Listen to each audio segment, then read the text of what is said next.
मेरे प्यारे दर्शकों, जैसे कि आप लोग जानते हैं, हमारे इंसानियत या दुनिया से अलग और एक दुनिया होती है, जैसे कि भूत प्रेत की दुनिया की बात कर रहे हैं हम। इस दुनिया की जुड़ी हुई वह बहुत सारे कहानियां हैं। हमारे इस चैनल को हम डेली एक भूतिया कहानी सुनते हैं, कुछ डर कुछ रहस्यमय रोहतक कब जाने वाली कहानी सुनते हैं। हमारी ऐसे ही भूतिया कहानी सुनने के लिए हमारे चैनल को ज्वाइन कर लीजिए। ऑडियो तौर पर सुनते हैं, एक कहानी सुनकर आपका रोहतक कब जाएगी। अगर एक कहानी सुनकर आप लोगों को अच्छा लगे तो एक लाइक और सब्सक्राइब करना ना भूलें। चलो अभी कहानी में बढ़ते हैं। मेरे मामा जी की लड़की की शादी थी।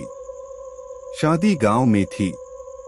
एक दिन पहले गाने बजाने का माहौल चल रहा था। मेरे भाई मामा के लड़के के कुछ दोस्त भी आ रखे थे। उनकी पड़ोस के घर की छत पर पीने पिलाने की दावत चल रही थी।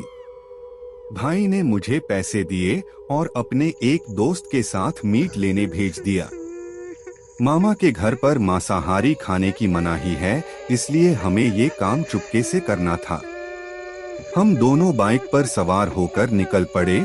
सड़क बिल्कुल सुनसान थी व बाइक की लाइट के अलावा कोई रोशनी नहीं थी। वापस आते समय घर से करीब 1 किलोमीटर पहले हमारी बाइक रुक गई। काफी कोशिश करने पर भी चालू नहीं हुई। हम खींचकर बाइक ले जाने लगे। कुछ ही दूरी पर हमें एक बूढ़ा आदमी दिखा। वह हमारे पास आया और कहने लगा, थोड़ा मीट दे दो। हमें पहले से ही गुस्सा आ रहा था उसकी बात सुनकर, और गुस्सा आने लगा। भाई के दोस्त ने चिढ़कर कहा, तेरे बाप ने खाया है कभी मीट? चल भाग यहाँ से। आदमी ने फिर से मीट मांगा, मगर हमने उसे धमकाकर भगा दिया। घर पहुंचकर मैंने भाई को मीट पकड़ा दिया और नाच गाने वाले कमरे में चला गया। वहां जाकर देखा तो नाच गाना बंद हो गया था। सब लोग दीदी दुल्हन को घेर कर खड़े थे। दीदी अजीब सी हरकतें कर रही थी और कह रही थी, मुझे मीट खाना है। दीदी ने जिंदगी में कभी भी मीट नहीं खाया था।